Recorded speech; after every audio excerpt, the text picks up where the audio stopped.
Madhurag gold and diamonds, Madhurag building, Kannur road, Chakkarakal.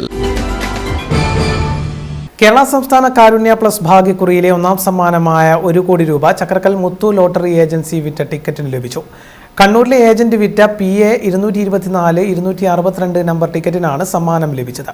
ഇന്ന് നറുക്കെടുത്ത കാരുണ്യ plus ഭാഗ്യക്കുറിയിൽ ഒന്നാം സമ്മാനമായ 1 കോടി രൂപ മുത്തു ലോട്ടറി ചക്രക്കല്ലിൽ നേടിക്കൊടുത്തിരിക്കുകയാണ്.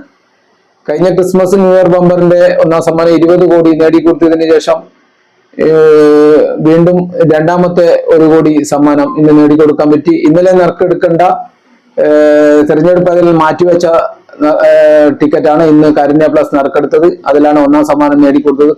കണ്ണൂരിലെ ഒരു ഏജന്റാണ് വിൽപ്പന നടത്തിയത്. ഈ വർഷം ഫെബ്രുവരിയിൽ നറുക്കെടുത്ത ആദ്യത്തെ ക്രിസ്തുമസ് ബമ്പറിന് ഒന്നാം സമ്മാനവും ക്രിസ്തുമസ് ബമ്പറിന്റെ 4ാം സമ്മാനമായ 3 ലക്ഷവും 5ാം സമ്മാനമായ 2 ലക്ഷവും കൂടാതെ ഭാഗ്യധാര ലോട്ടറിയിൽ 1 കോടിയും ധനലക്ഷ്മി ലോട്ടറിയിൽ 30 ലക്ഷവും കാരുണ്യ പ്ലസ് ലോട്ടറിയുടെ 5 ലക്ഷവും ചക്രക്കലിലെ മുത്തു ലോട്ടറി ഏജൻസി വഴി വിൽപ്പന ചെയ്ത ടിക്കറ്റിന് ലഭിച്ചിട്ടുണ്ട്.